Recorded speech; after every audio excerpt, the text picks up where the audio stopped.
Mes frères, mes sœurs, excusez-moi pour la coupure. Il y a un petit problème. Donc, je reviens pour finir avec la mouvance Héloïse. Comme, bon, j'ai presque arrivé à la fin de cette explication que les Héloïses, ce sont les Héloïses. Héloïsme, Elohim, c'est le collège de Dieu. Donc, et ces collèges de Dieu sont des divinités qui sont là autour de Dieu, comme le psaume 182, le psaume 82, verset 1, dit que Dieu se tient dans l'assemblée de Dieu. Et aussi Deutéronome 32, verset 8, qui nous dit que le Dieu partage les choses à ses enfants, hein, l'héritage à ses enfants. Donc, c'est l'Éloïse, c'est le collège de Dieu. Maintenant, nous avons la mouvance Yahvéis, ceux qui sont revenus de Canaan, qui sont revenus pas de Canaan, qui ont quitté l'exil pour revenir encore à Canaan. Ce sont ces gens-là qui ont maintenant présenté leur Dieu, le Dieu cause, il veut le changer en Dieu Yahvé. Maintenant, qu'est-ce qui va se passer? Le nouveau Dieu qui sera créé aura de l'influence et jusqu'à ce que Pharaon même va demander qu'on prie pour lui. Vous comprenez? Donc, d'après Sigmund Freud, sans contestation, le nouveau Dieu, Yahvé, est un Dieu de volcan. C'est encore appelé Kos. C'est lui qui a changé de nom pour devenir Yahvé. Mais pour devenir Yahvé aussi, ça ne serait pas facile parce que les mouvances qui existaient déjà demandaient que ce n'est pas possible. Pourquoi? Parce que les Yaouds, ceux qui sont sortis de l'Égypte, ils n'avaient pas raison d'adorer un Dieu étranger, c'est-à-dire le Dieu qu'on leur présente qui est Yahvé et qui est Dieu de mythologie, Dieu de feu, Dieu de guerre, Dieu de pluie, d'orage. Donc pour eux, c'est pas ce Dieu-là. Leur Dieu est beaucoup plus supérieur que ce Dieu-là. Donc maintenant, il faut trouver un compromis. Le compromis sera d'introduire plutôt dans le tétragramme YHWH, il faut introduire les lettres qui commencent par A et E, c'est-à-dire A, Adonai et E, Elohim. Il faut l'introduire pour lier Yahvé. C'est pourquoi depuis longtemps, je vous dis que Yahvé n'est pas égal au tétragramme. Vous voyez? C'est juste une création pour se conformer au tétragramme, pour lire le tétragramme. Mais Yahvé même, lui-même, n'est pas égal au tétragramme. Le tétragramme a une autre signification. C'est ça que je vous ai dit que je suis celui qui suit, c'est celui qui est immobile. Hein? Il est là pour toujours. Il est éternel. C'est la lumière, c'est l'or. Donc, c'est encore la divinité égyptienne. Hein? Donc, nous continuons. C'est encore la divinité égyptienne qui est là. Donc, et nous continuons avec l'occasion qui nous est offerte de pouvoir lire maintenant le tétragramme. Et quand on va lire le tétragramme, on va essayer de tiduer avec le nom de Dieu qui est déjà dans les peuples africains. Si nous prenons pour les Ewe, Maou, pour les Akans, Niamey, pour les Swahili, et c'est comme ça de l'Afrique centrale et Est, c'est Mungu, on va voir si réellement le nom de Dieu peut être écrit comme ça. Donc d'abord, ce que nous allons faire, c'est comment peut-on lire le tétragramme. Donc, une information importante au cours du couronnement du roi, mais du pharaon Amenophis, le père de Akhenaton, ou Amenophis IV, c'est-à-dire Akhenaton est encore appelé Amenophis IV. Donc, on entrevoit dans sa main déjà le tétragramme YHWH, ce qu'on trouve dans le temple de Soleb. Donc, Soleb, c'est au Soudan qu'on a construit ce temple, et c'est Akhenaton qui a construit le temple. Akhenaton, le père d'Akhenaton, qui a construit le temple là à Soleb. Et déjà, au cours de son couronnement, on a déjà vu le tétragramme écrit sur son bras.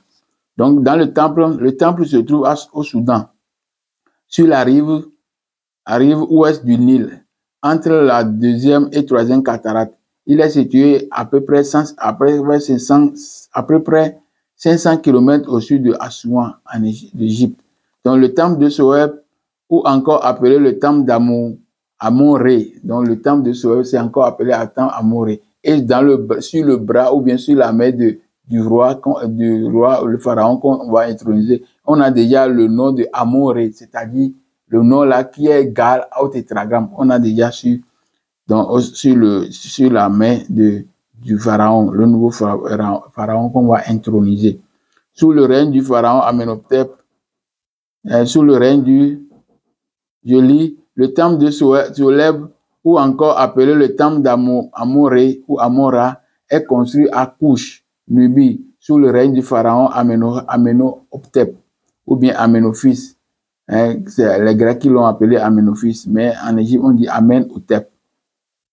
Troisième, et il est le pharaon de la 18e dynastie, père d'Akhenaton. Amenhotep 4 ou Amenophis 4. Je rappelle que le tétragramme existait depuis la nuit des temps dans les lieux habités par les enfants de Cam, représentant toute l'Afrique. Et ensuite, à retenir, Yahvé n'est pas, et aussi à retenir, Yahvé n'est pas en relation directe avec le tétragramme. Donc, comme vous le savez toujours, Yahvé n'est pas en relation directe avec le tétragramme. Donc, nous lisons de droite vers la gauche. Quand on écrit le tétragramme, on lit de droite vers la gauche. Bien qu'on a écrit, on écrit, mais on lit toujours de droite vers la gauche. Donc, Y est encore, on peut l'accent phonétique, c'est yo. Maintenant, et le H est appelé ha ou bien he. Ha ou bien he. Donc, le W est encore appelé wou. Donc, ça veut dire que W peut être remplacé par H. Et W peut être remplacé par H. Donc, quand on va lire le nom, donc le Y et H, ça fait Ya. Y et H, ça fait Ya. Et le W, ça fait Ou. Donc, on lit Yahoo. Maintenant, le dernier H qui est là ne se lit pas, il est muet. Donc, nous lisons Yahoo. Donc, combien de lettres du tétragramme lit Yahoo? Les 3 lettres du tétragramme lit Yahoo. Y, H et W, on lit Yahoo. On se lit Yahoo. Et le H, le dernier H ne se prononce pas. Donc, on dit Yahoo ou bien Yahweh. Yahweh. Yahoo ou bien Yahweh. Vous comprenez? Donc, si on va lire le dernier H, normalement, Yahoo, c'est les trois lettres qui lisent Yahoo.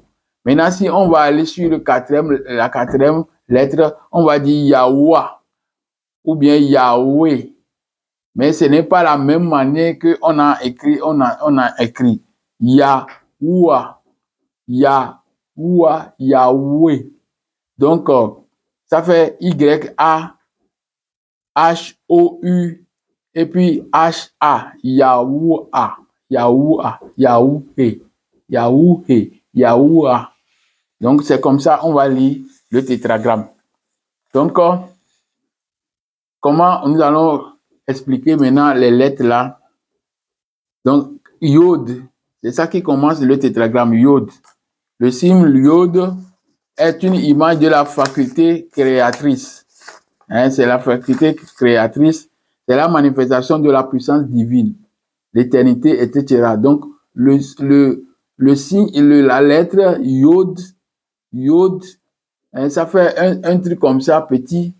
Yod, c'est l'image de la faculté, je viens de lire ça.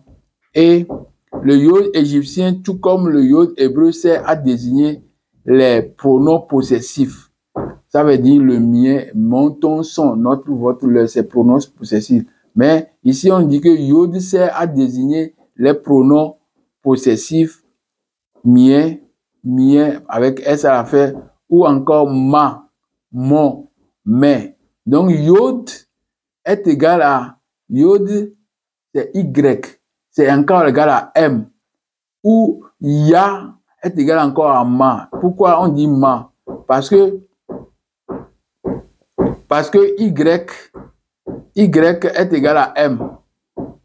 C'est-à-dire, on dit que mon son, le mien. Donc, Y, Yod est égal à M. Donc, Ya est égal à Ma. Ya, ça veut dire que H et Y et H, ça fait Ya. Y et H, ça fait Ya. Et l'autre, et comme on dit que Y est égal à M, donc ça fait Ma. Ma, ça veut dire que MH, Ma. C'est comme ça se lit. Donc, nous devons savoir que Y est égal à M. Donc, si nous lisons Yahoo, Y étant égal à M, nous pouvons dire maintenant Mahou. Mahou. Donc, Mahou, là, on écrit avec M-A-H-O-U. Mais comme il y a déjà W, W est encore égal à H. W est encore égal à H. Donc, Mahou, lui, il a conservé Y et il a conservé, il a conservé Y et Ya est devenu Ma. Donc, c'est ça qu'on appelle Mahou. Donc, Yahoo, je veux dire encore Mahou. Dans les langues africaines, plus précisément en Ewe, le Dieu est appelé Mahou. C'est le tétragramme, ça. Le Dieu est encore appelé Mahou. C'est le tétragramme. Donc, nous allons continuer avec le He. Le He. Parce que je viens de lire avec Yod. Donc, je vais lire avec le He. Donc, le He est la troisième lettre de l'alphabet hébreu. Se prononce en soufflant du fond de la gorge. Il a pour signification originale souffle. Souffle. C'est le souffle. Donc, dans sa forme abstraite, le He c'est à écrire le nom de Dieu. Donc, nous avons un truc comme ça, long, qui est comme marteau, on met H, c'est le nom de Dieu. On écrit Dieu avec comme le signe de H. Et c'est le nom de Dieu, ça. Et puis, il y a un trait à côté qui est appelé, grand, et puis l'autre est appelé Dieu, le grand Dieu. Donc, le signe qui est à côté, c'est grand. Et le marteau est appelé Dieu. Donc, le signe, là, marteau, c'est Dieu. Donc, c'est le souffle. Donc, le Ra, le He, signe divin, se retrouve toujours dans les tombes de Pharaon. Donc, on retrouve toutes ces choses-là dans les tombes de Pharaon. Ce sont des preuves, des preuves archéologiques, ça. Donc, les saints noms de Dieu. Donc, il y a les saints noms de Pharaon. Donc, nous avons toujours dans les saints noms de Pharaon qui sont sur les deux tablettes. Les deux tablettes, toujours, il y a deux tablettes. C'est pourquoi Moïse aussi a pris deux tablettes. Donc, le He représente en plus du souffle divin le chiffre 5, les 5 noms de Pharaon. Donc, chaque Pharaon a 5 noms. Donc, le He, là, ça représente le souffle et puis les signes de Pharaon. Donc, les 5 noms de Pharaon. Donc, maintenant, nous avons Vav. Vav, c'est la vipère à cornes et le porte-flamme du temple. C'est une voyelle. Elle sert à lire les consonnes. Vous voyez? Donc, c'est une voyelle Vav. Parce qu'on écrit Yod, He, Vav, He. Donc, nous avons lu d'abord Yod, nous avons lu He. On va lire maintenant Vav. Vav, c'est la liaison. C'est une liaison. C'est une voyelle. C'est une voyelle qui sert de liaison. Parce que quand il arrive, il permet de lire les consonnes. Donc, c'est l'interjection. C'est lui qui est à l'interjection de He et le He, de Ya, le souffle, et le He, la manifestation. Hein, vous voyez, donc le grand Dieu. Donc, toutes ces choses-là sont écrites dans les tombes de Pharaon et ils ont des significations précises. Le souffle est porteur d'énergie parce que nous savons que le souffle, c'est porteur d'énergie. Quand il y a le souffle, il y a l'énergie dedans. Donc, le He, le Ya et le He sont réunis par le Vav. Donc, ça veut dire le souffle et l'énergie. Donc, le souffle est dans l'énergie. Non, l'énergie plutôt est dans le souffle. Parce qu'il n'y a pas de souffle sans mouvement. Donc, quand il y a souffle, il y a un mouvement. Hein? Parce que nous sommes des lettres, nous avons en lui l'être, le mouvement. Quand on parle de acte 17, verset 27, nous avons en lui l'être, le mouvement, tout ça là. Donc, c'est l'apôtre Paul qui définit des choses comme ça. Et le mouvement est animé par l'énergie. C'est comme le moteur et puis l'essence ou bien le combustible. Donc, quand il y a l'essence dans le moteur peut rouler. Vous comprenez? Donc, les deux forment un. Parce que sans l'autre là n'est pas là. Sans l'autre là aussi n'agit pas. Donc, les deux doivent être ensemble. Donc, Y, H, W, H, c'est l'ensemble du souffle et de l'énergie. Donc, c'est ça l'éternel. C'est ça aussi le souffle. Donc, l'énergie. L'énergie, là, nous avons l'énergie grâce au Ra. Ra, ça veut dire que le Dieu soleil. Donc, l'énergie, là, c'est ça qui a produit la création. Et Dieu était dans l'abîme. Quand il était dans l'abîme, après, il est sorti de l'abîme de lui-même. Pourquoi il est sorti de l'abîme de lui-même? C'est qu'il s'est créé lui-même. Donc, tout ce qui existe, il y a une particule tout ce qui existe a une particule de Dieu, a une particule de l'énergie en lui. Donc, cette énergie, cette particule plutôt, qui est dans toute chose, c'est ça qu'on appelle Atum. Nos ancêtres ont appelé Atum. Donc, le Dieu qui s'est créé de lui-même, qui est sorti de l'abîme et qui a façonné l'abîme jusqu'à, nous avons la terre entière, l'univers, toutes les planètes. Donc, toute l'abîme était Dieu. Parce que c'est dans l'abîme que toutes choses sont sorties. Donc, nous portons Dieu en nous. Nous portons nos dieux, nous portons la lumière.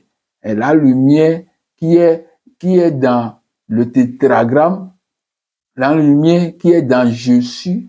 Donc, cette lumière, c'est ça qui nous gère. C'est ça qui nous donne, qui nous crée le mouvement, qui fait que nous pouvons faire quelque chose. Donc, quelquefois, l'énergie là, comme pas quelquefois, mais l'énergie là n'est pas visible. Mais dans sa manifestation, elle est visible. Vous comprenez? C'est pourquoi on dit que le souffle, Yod, est la manifestation de Dieu et Ré, c'est le souffle. Donc, la manifestation, le souffle plus la manifestation, c'est ça qui est Dieu. Et c'est ça qu'on appelle, c'est ça que nos ancêtres ont appelé Atumré. Et quand on veut lire maintenant le tétragramme, on voit que le tétragramme on le lit en disant Yahoo. Et quand on lit Yahoo, on peut le lire autrement, Mahou. Donc, M-A et Ya sont les mêmes choses. Parce que je viens de définir ça, que Yod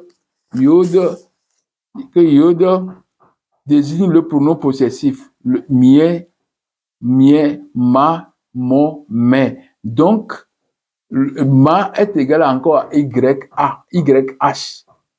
MH, YH. Y est égal à M. Comme j'avais dit ça dans la vidéo d'introduction. Donc, M est égal à Y. Ya, YH, ça veut dire Ya.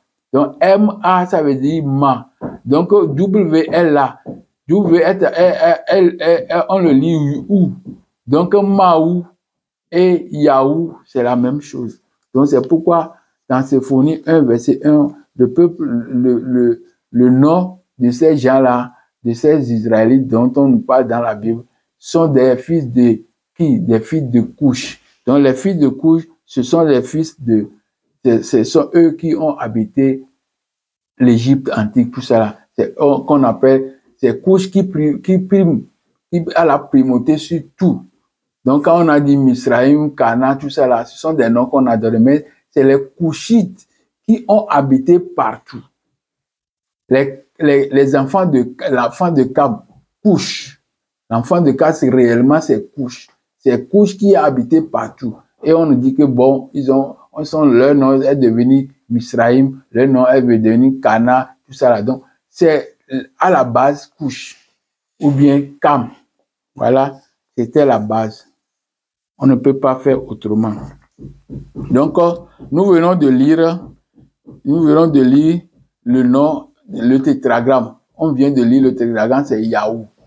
C'est pourquoi les gens qui ont quitté l'Égypte, on les appelait les Yahoud. Ils étaient partis parce qu'ils ont créé une religion contraire.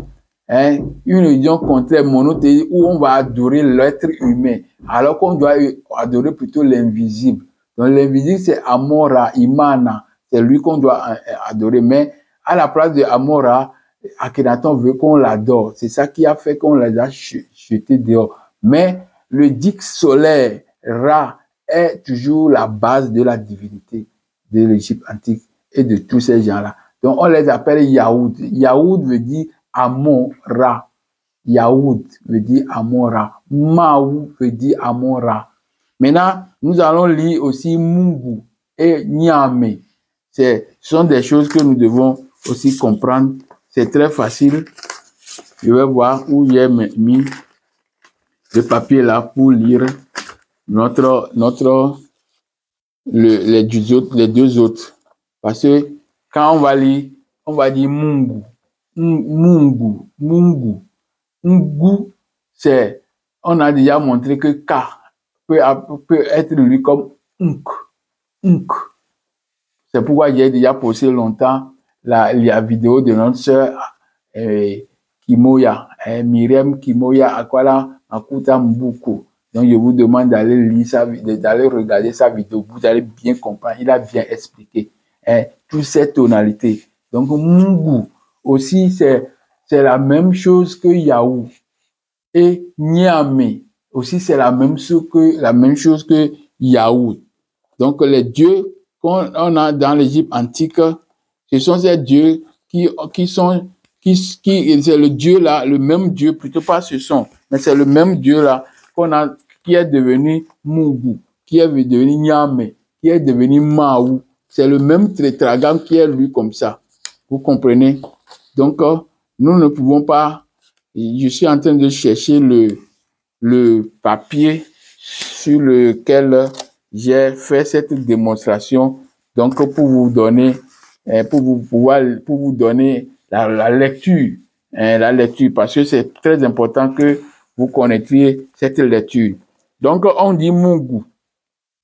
Mungu, c'est le nom de Dieu dans Swahili.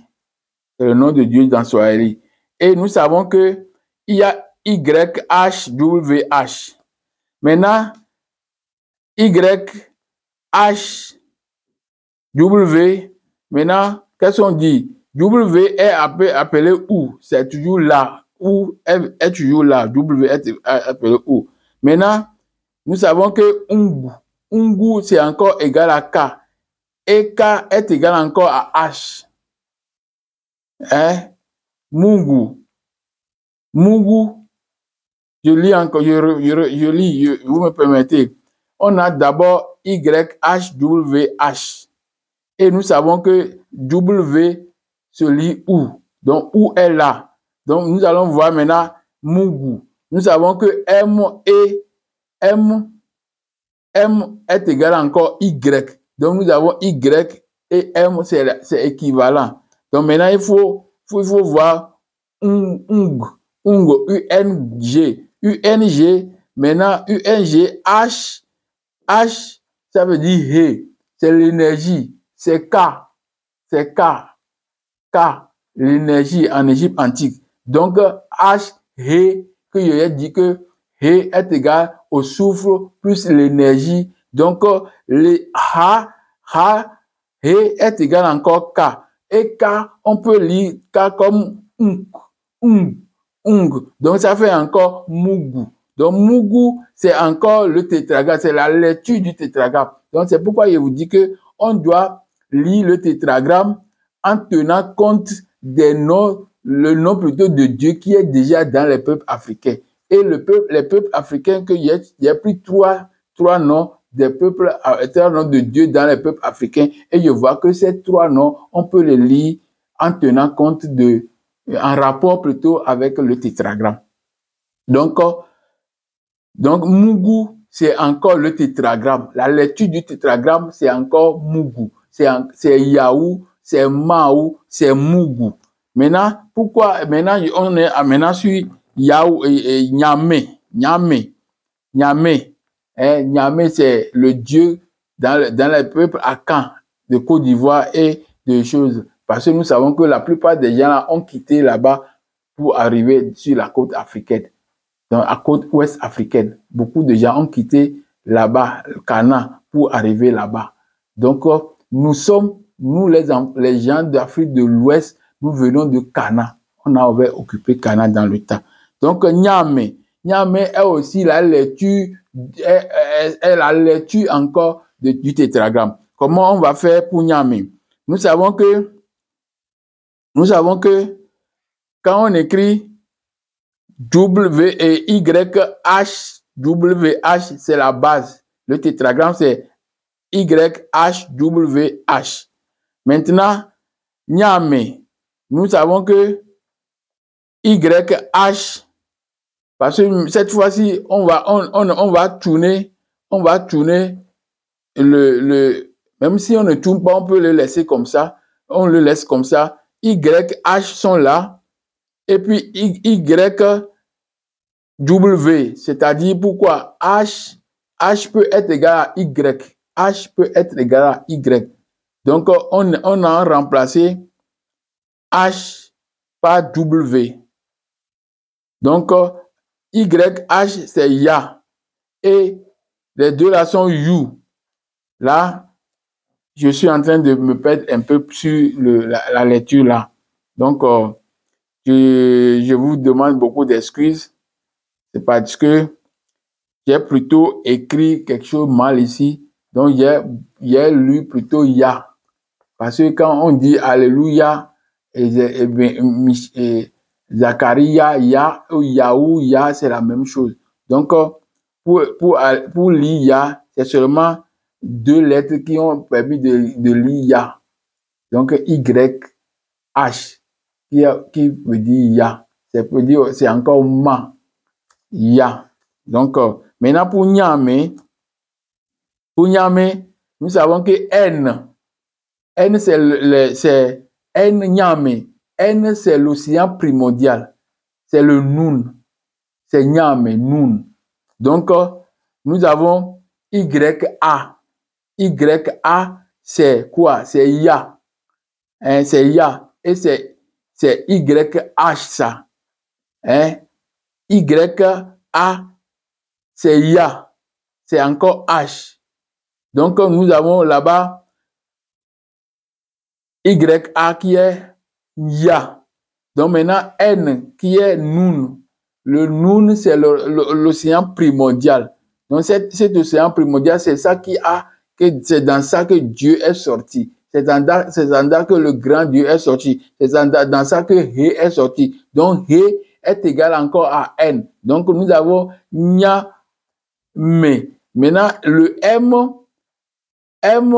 est égal encore à H. Donc, on peut dire Nyam, Nyami, Nyame. Et là, est une voyelle. Donc, on peut seulement dire Nyam. Donc, on a mis Nyame. Donc, Nyame aussi, c'est la lecture du tétragramme. Je crois que je suis vraiment, j'ai poussé beaucoup de curiosité pour pouvoir arriver à la lecture de ces noms dans lesquels nous avons déjà le tétragramme. Donc, nous continuons avec le souffle de Dieu. Le souffle de Dieu est l'être qui nous donne la vie. C'est l'être qui nous donne de l'énergie. Parce que nous savons maintenant que entre le souffle et l'énergie, nous avons Dieu. Donc, si vous voyez quelqu'un, un mort, parce que c'est le mort, hein, quand quelqu'un meurt, les cérémonies, tout qu'on fait, c'est ça qui donne, c'est ça qui montre que le peuple là est réellement un peuple divin. Et quand on met l'homme mort dans la position qu'on le met avec tout son corps,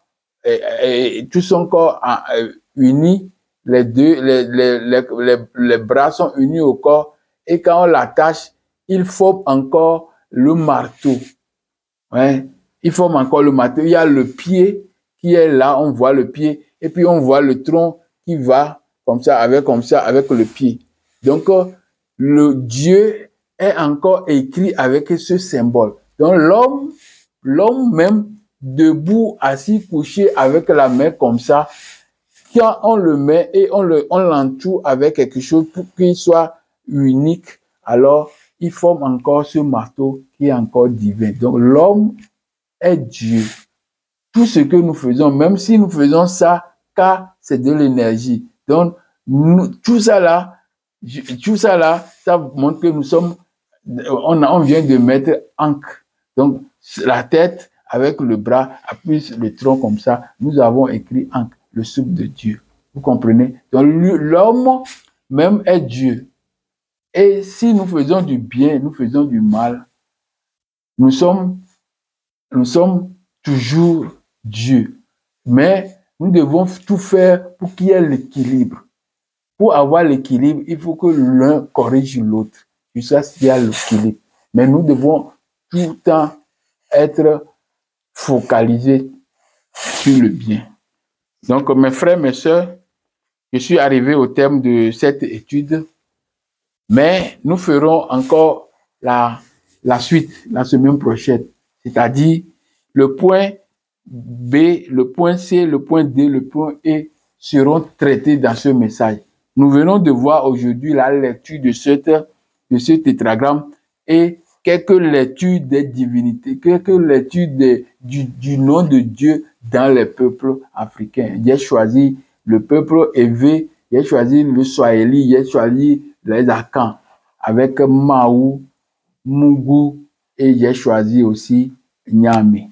Donc, nous avons ces noms qui nous ont permis de voir que le tétragramme est réellement un nom, est réellement le Dieu Amon, le Dieu Amora, l'énergie, l'énergie, l'invisible. Donc, maintenant, quelle est la relation entre Yahvé et le tétragramme? Donc, nous avons vu qu'il n'y a pas de relation entre Yahvé et le tétragramme. Yahvé est venu, sera au-delà des fleuves de l'Éthiopie, alors que Yahvé est sorti de Séir, de Pétra. Donc, c'est deux endroits différents. Donc, nous pouvons dire que Yahvé et Yahweh sont différents. Parce que même en faisant, pour avoir Yahweh, c'est un compromis qu'on a fait en introduisant la lettre A, Adonai et Elohim dans les tétragrammes. Donc, ça, c'est juste une fantaisie qu'on a fait pour pouvoir lire le tétragramme. Maintenant, y a-t-il une relation entre Yahvé et Israël? Nous pouvons voir que Yahvé et Israël, nous savons que Yahvé, c'est le tétragramme. Et c'est encore appelé Yahou. C'est encore appelé Maou. C'est encore appelé Mungu. C'est encore appelé Nyame. Donc, le tétragramme, il y a une relation entre Israël qui est au-delà des fleuves de l'Éthiopie, qui est sur la terre traversée par des grands eaux, des grands fleuves. La terre qui est traversée au fond et au fond, partout par des eaux. Voilà, on parle de cet Israël-là. Donc, y a-t-il une relation entre Yahvé et Israël? Il y a bel et bien une relation entre Yahvé, c'est-à-dire les enfants. Yahvé veut dire l'enfant, le nom théophore ou Yahou, c'est-à-dire tous ces gens qui portaient le nom de Yahou et Yehou, Yehou, Yo. Donc tous ces noms qui portaient ce nom-là, parce que c'est un seul nom de Dieu, ça. C'est le même nom qu'on écrit. Parce qu'on peut lire Ya comme Yo. On peut lire Ya comme Yehou. Yehou. parce que YH c'est Yé et H c'est Ou, Yéhou, Yéhou. Donc c'est pourquoi on dit Yehoshua, Yéhou. Donc c'est toujours les mêmes lettres, c'est même la lecture, c'est toujours la même lecture du tétragramme. Donc y a-t-il une relation entre le tétragramme et Y et plutôt et Israël? Il y a une relation entre Israël qui est enfant de Couchi, mais il n'y a pas de relation entre W et Y, H et W et Israël qui est au-delà des fleuves, qui est plutôt dans les montagnes de Séir, Paran, dans le Pétra, tout ça, le champ de Dom. Donc, il n'y a pas de relation entre les deux. Donc, y a-t-il une relation entre Israël et Yahvé? Une relation entre Israël et Yahvé même? Il y a une relation entre, c'est pareil. Donc, la première réponse est donnée à la deuxième. Donc, quand on écrit Israël avec Yahvé, Israël qui est venu de Séir, Paran, champ d'Édom, leur Dieu est Yahvé, oui. Mais leur Dieu est Yahvé. Mais Israël qui est venu de au-delà des fleuves de l'Éthiopie, la terre traversée par des fleuves, des grands fleuves, il n'y a pas de relation là-bas. Il n'y a pas de relation. Donc, le nom propre de Dieu d'Israël. Donc, pour connaître le nom propre de Dieu d'Israël, le nom propre de Dieu d'Israël est appelé Yahou. Yahou. C'est encore égal le tétragramme. C'est encore égal à Amon-Ra. Pourquoi? Parce que c'est l'océan primordial, l'abîme, qui a fait naître toute la création. Et il y a des choses qui appartenaient à Dieu, qui étaient déjà dans la Bible. Et si cette chose appartient ou bien fait partie de toute la création, donc toutes les petites particules qui fait partie de toute chose créée par la création, c'est ça qu'on appelle Atumre, atome, qu'on appelle Atumre et Atumra ou bien Atum. C'est nos ancêtres qui ont donné le nom là à cette chose. Donc, je crois que nous avons répondu à beaucoup de questions. Et la dernière question, le nom propre de Dieu en rapport avec le tétragramme. C'est ça que je vous ai dit. Je vous ai montré que le nom propre de Dieu en rapport avec le tétragramme, le nom de Dieu, c'est Amora, c'est Atumre, c'est Yahou, c'est Yehou, c'est Yahou, Yahoudaé, Yahoudaé. Donc, tous ces noms que nous avons vus dans ces choses-là, nous ont permis à pouvoir arriver à lire le tétragramme et à comparer le tétragramme au nom du Dieu qui est déjà prononcé par les peuples africains. C'est pourquoi il est dit que le nom de Dieu, le nom invoqué à l'intérieur des peuples africains est différent du nom de Dieu de la Bible. Le Dieu de la Bible est appelé Yahvé, alors que le Dieu invoqué à l'intérieur de l'Afrique est appelé Yahou, Amon-Ra, Mahou, Mougou. C'est ça qui encore, c'est devenu Imanara, Zambé, Lago. Donc beaucoup de gens ont donné le nom qu'il peut donner au Dieu le Créateur. Donc, le nom invoqué à l'intérieur de l'Afrique et sur les régions du globe terrestre est différent de Dieu Yahvé. Parce que le nom de Dieu est connu et est bien prononcé par les enfants de Dieu. Ce n'est pas un nom qu'on va dire que c'est un nom imprononçable. Non. Quand on dit que c'est imprononçable, on est en train de cacher quelque chose. Donc, ce qu'on a caché, nous avons découvert aujourd'hui. Donc, il ne voulait pas prononcer le nom là pour que on sache que ce nom est égal au nom réel des peuples du Dieu, des peuples africains, Amora, Amore et Imanara. Voilà, c'est comme ça que nous sommes arrivés au terme de cette étude de ce soir. Je vous dis merci beaucoup, mes frères. Partagez le message, partagez le message et inscrivez-vous, abonnez-vous. C'est très important, abonnez-vous. Abonnez-vous, c'est vraiment important. C'est pourquoi je rappelle tout le temps maintenant qu'il faut faire votre abonnement. Souscrivez-vous, c'est très important. Donc, cela permettra que les trucs seront, et l'algorithme va reconnaître la vidéo et ça sera publié.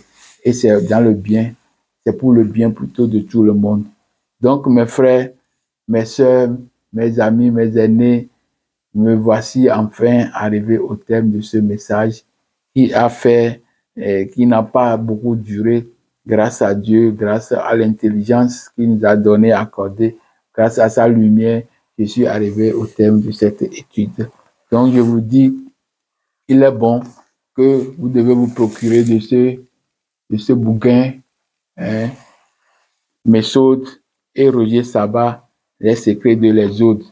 Il faut aussi faire tout pour avoir ce bouquin. Ce bouquin, c'est l'invention de Dieu, hein, par Thomas Romain et aussi Sigmund Freud. Sigmund Freud, le Moïse et le monothéisme. Parce qu'il y a beaucoup de choses qui sont écrites ici que nous devons comprendre parce que ce sont des enquêtes, ce sont des recherches que les gens ont fait avant d'écrire ce livre. Donc, je vous invite, mes frères, mes sœurs, à vous procurer de ces documents et ça va vous donner beaucoup de connaissances, des choses qui sont cachées. Vous allez sont révélées par ces documents et ça va vous permettre d'élargir votre lumière, d'agrandir votre être pour que vous soyez fondu à la vérité qui est Dieu. Merci.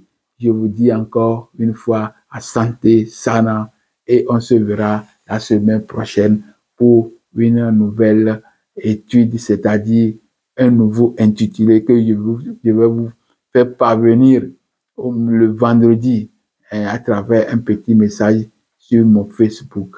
Donc, je vous dis merci, que l'Éternel Dieu, Amora, vous garde, que Otep soit votre portion. Amen. Bye bye. À tantôt.